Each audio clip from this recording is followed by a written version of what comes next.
Hey, so does EOS work virtually? The simple answer is yes. And the reason for that is a lot of businesses and organizations, even before COVID, were actually fully remote, fully hybrid. It actually was the way that a lot of organizations were going towards, because the world has been changing anyway. And actually all that's happened is COVID has enhanced that. Some of you probably are already having meetings already because of the distributed teams that you've already got. But if you're just new into this, I just want to share with you a couple of things that you need to be aware of if you are looking to run EOS virtually or remotely. So the first thing is, it does actually work.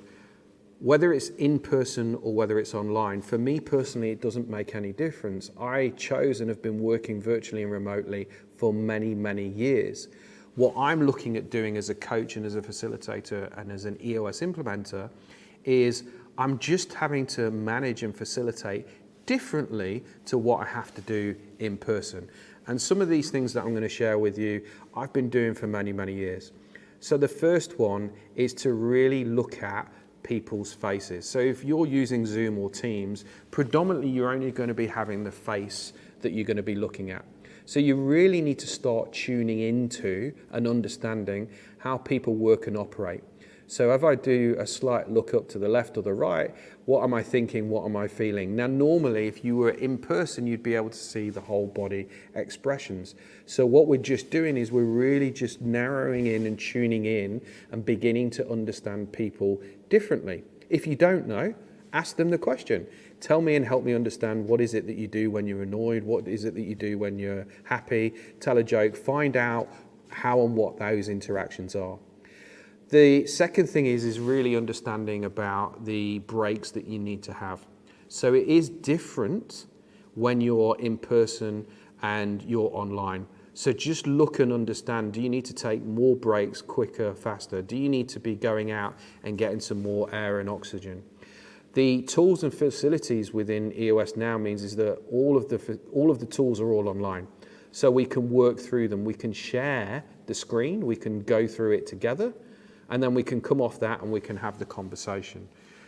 Sometimes it's worthwhile turning off the camera and really listening in just to the voice to understand what's going on.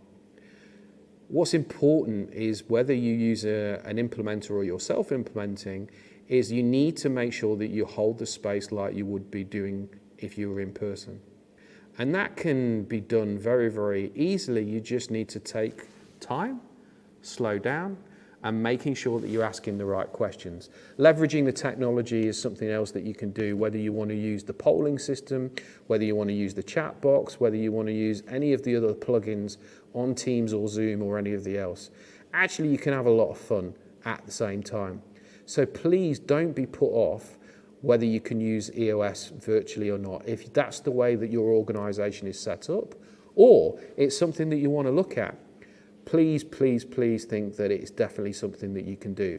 If you want to know anything more, I've got some more videos below, but if you specifically want to know about how you can implement EOS virtually, just reach out, drop me a note, put a question below, and I'll be happy to help first.